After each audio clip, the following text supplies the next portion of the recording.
L'habitat kabyle traditionnel occupe les crêtes et versants de massifs montagneux. La toiture de cet hameau a un aspect originel qui réside dans la non-utilisation de la tuile. Cette dernière est remplacée par une terrasse de terre battue soutenue par des poutres en bois. Après des pluies torrentielles, comme celle de la veille, nous sommes au mois de février. La toiture de ce genre ne résiste pas aux fortes intempéries. De gros trous et même des fissures apparaissent, laissant l'eau pénétrer jusqu'à abîmer l'intérieur de la maison. Et à chaque fois, des réparations s'imposent. C'est ce qu'entreprend ce matin très tôt Tassadit. C'est le premier souci d'une longue journée qui commence pour elle.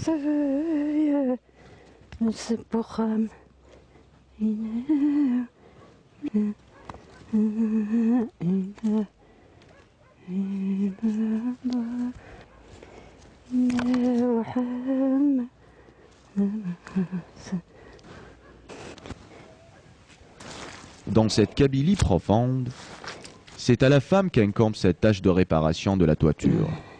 Un entretien régulier est effectué par Tassadit. Pose d'une couche d'argile schisteuse, damage puis polissage. L'homme en général est absent de tout ce qui touche l'aspect extérieur ou intérieur de la maison.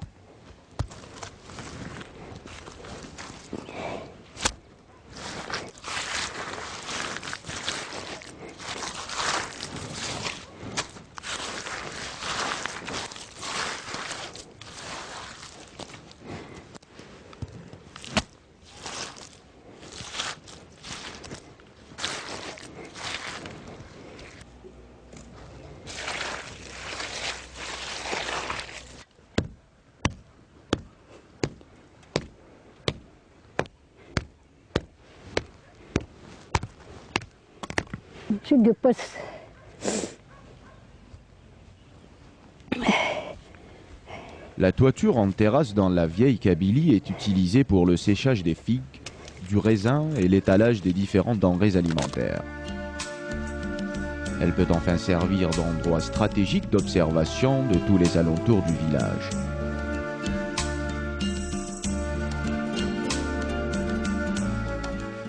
Vite de retour à l'intérieur de la maison, la vieille Tassadit attend patiemment le lever des enfants qui se fait aussitôt le matin.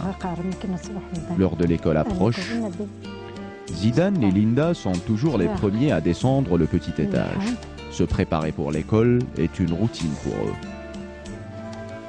Quant à la petite Dunia, Tassadit aime toujours s'attarder avec elle. Bien la coiffer est un grand plaisir que Tassadit ne peut rater en aucune manière.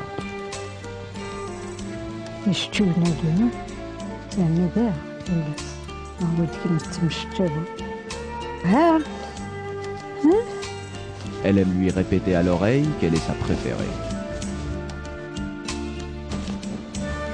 Dunia, voulant rejoindre sa sœur rapidement, s'énerve un peu.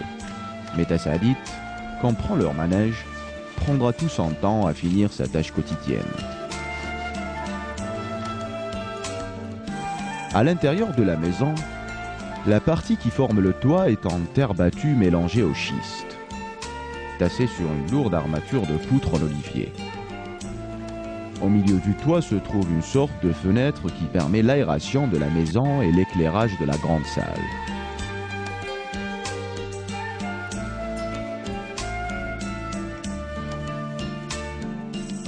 Ce joli intérieur a été décoré par la défunte mère de Tassadit.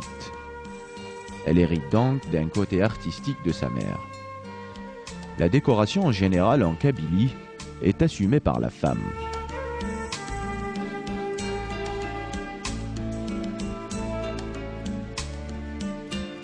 Dans l'histoire de ces décorations, on dit que presque toutes les femmes savent ce que représentent ces dessins.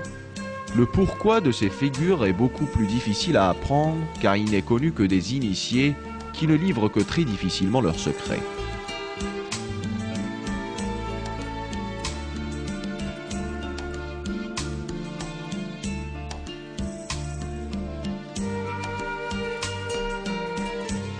L'espace intérieur chez Tassaadit est, comme vous le voyez, très réduit, mais tout cet espace domestique est le domaine réservé des femmes.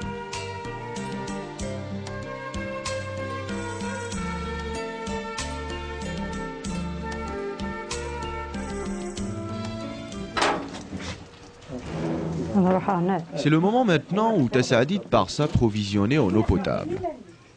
Une tâche presque quotidienne. La source est à quelques kilomètres de sa maison, tout en bas du village, près de la grande forêt. L'approvisionnement en eau dans ces villages perchés sur les sommets des montagnes est le premier soin de la femme kabyle.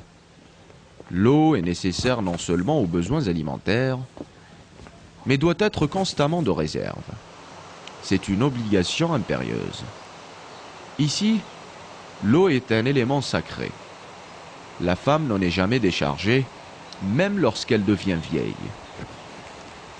En général, les femmes qui se chargent du transport de l'eau partent en petits groupes de 2 à 3 et elles sont parentes ou voisines.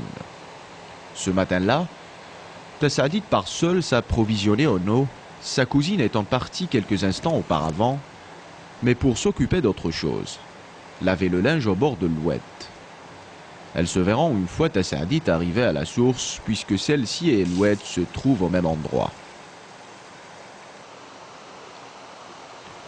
Devant la fontaine, Tassaadit, en attendant que sa jarre se remplisse, se joint à sa cousine occupée à laver quelques habits domestiques. Le bord de l'oued dans le débit est important, surtout en période d'hiver, et l'endroit idéal pour la lessive.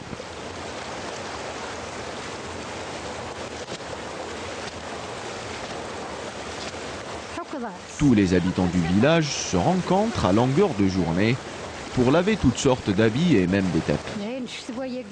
Ici règne en général entre les femmes une atmosphère bon enfant. Cela va des petites histoires de la veille jusqu'aux chansons. Mais comme aujourd'hui, il fait assez froid, il y a très peu de monde.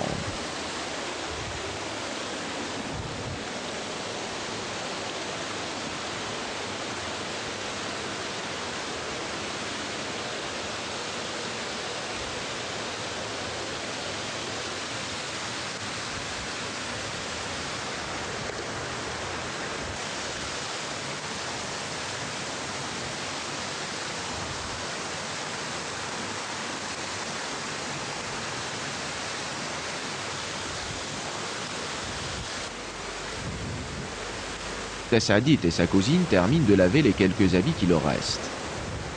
Elles s'apprêtent maintenant à rentrer.